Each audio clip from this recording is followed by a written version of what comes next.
If you invest $3,000 at 7% compounding continuously, how long will it take to double your investment? Because we're compounding continuously, that means that we have to use this PERT formula, or P times E raised to the RT. The initial principal is $3,000. The annual interest rate is 7%, but we're going to need to convert that to a decimal in order to use it in an algebraic format. We're asked for how long it's going to take to double the investment, and so we're going to hold the spot of the time with the variable. That's the unknown quantity that we're going to be solving for. And the fact that we want to double the investment means that the end amount, or the maturity value, is going to be $6,000. So let's plug these values into our formula. The end amount will be $6,000. The initial value is $3,000. Nothing is ever plugged in for E because that's a constant quantity.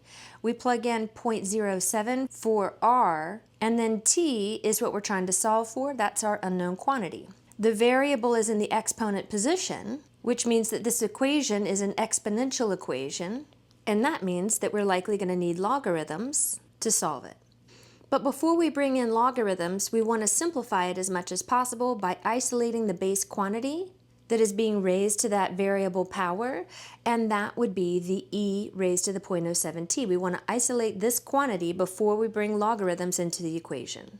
So we start by dividing both sides by 3,000. The 3,000s cancel over on the right, and we end up with 2 is equal to e to the 0.07t, so that base is now isolated.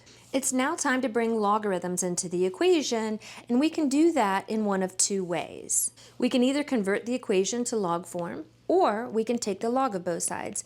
And because we have base e in this equation, I would say take the ln of both sides. In this example, let's just convert it to log form, but remember, we could do either one of these things.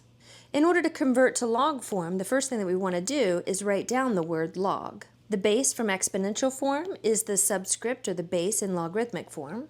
What we were equal to in exponential form is the argument of the logarithm, and the exponent from exponential form is what the logarithm is equal to, so 0.07 times t. Let's use the shorthand notation for log base e, which is ln of 2 is equal to 0.07 times t, and then in order to solve for t, we need only to divide both sides by 0.07.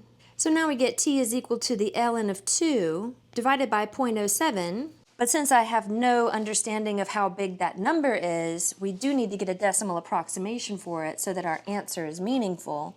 So we'll say ln of 2 and then divide that by 0.07 to get 9.9, and the time is measured in years. So it would take 9.9 years to double the investment.